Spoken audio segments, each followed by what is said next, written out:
Il était une pièce maîtresse du dialogue politique ivoirien. Toujours le mot pour concilier, Sidiki Diakité était de toutes les négociations. Entré au gouvernement en juillet 2017, il occupe les fonctions de ministre de l'Intérieur et de la Sécurité. 2 ans plus tard, dans le gouvernement Amadou Gon Coulibaly, il prend les rênes du ministère de l'Administration du Territoire et de la Décentralisation. C'était le 4 septembre 2019.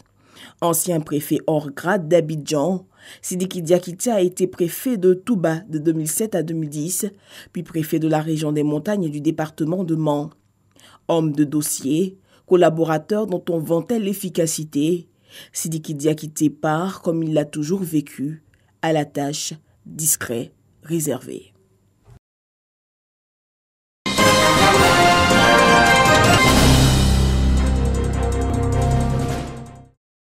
Cinq lycées du district d'Abidjan et de l'intérieur du pays réceptionnent des bourses d'aide d'une valeur totale de 22 millions de francs CFA. Un don offert par la République populaire de Chine par le biais de son ambassadeur en Côte d'Ivoire, son Excellence Wan Li. Ces bourses visent à récompenser 110 meilleurs élèves ayant appris la culture chinoise. Il faut appartenir au club des élèves amis de la Chine. Et le deuxième critère, il faut être parmi les meilleurs élèves. Et le troisième critère, il faut avoir des conditions sociales, il faut être issu d'un milieu social défavorable. Dans les perspectives avec l'ambassade, cela va s'étendre à beaucoup d'établissements et à beaucoup d'élèves. La République populaire de Chine s'engage par ce programme à rendre le système éducatif ivoirien performant et à renforcer la coopération sino-ivoirienne. Quant au représentant de Kandia Camara, ministre de l'Éducation nationale, de l'enseignement technique et de la formation professionnelle, il se dit satisfait de l'initiative. J'espère que ces bourses aideront les élèves à continuer de briller dans leurs études et j'invite tous les jeunes ici présents à poursuivre la recherche de l'excellence, à contribuer au développement de la Côte d'Ivoire et au renforcement de la coopération et de l'amitié sino-ivoirienne.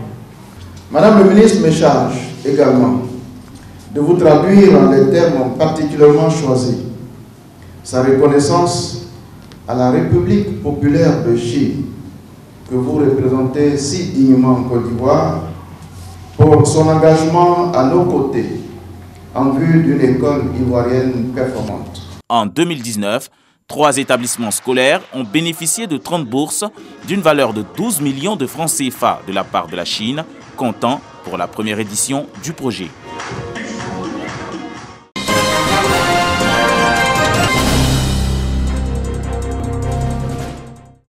Sensibiliser les populations sur les valeurs civiques et citoyennes, mais surtout sur les valeurs environnementales, ce sont entre autres les objectifs du secrétariat d'État chargé du service civique en partenariat avec l'Agence nationale de gestion des déchets, ANAGED.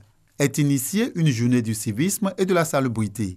Au cours de cette journée, les représentants du secrétaire d'État chargé du service civique et du directeur de l'ANAGED ont salué l'engagement pris par les populations d'Abobo-Baoulé pour rendre leur cadre de vie sain.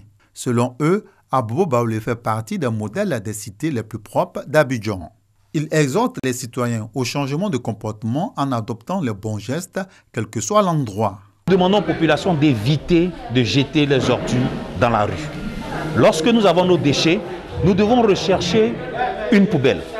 Donc les ordures à la poubelle. C'est ce message que nous partageons aux populations. Tant que nous ne sommes pas civiques, citoyens et engagés, on aurait difficilement un environnement propre. Parce que vous comprenez, des gens qui vident les ordures dans la rue, qui raccordent leur réseau d'eau usée au réseau pluvial, les gens qui déversent de l'eau usée sur la voirie, vous comprenez que tout ça, c'est des comportements inciviques.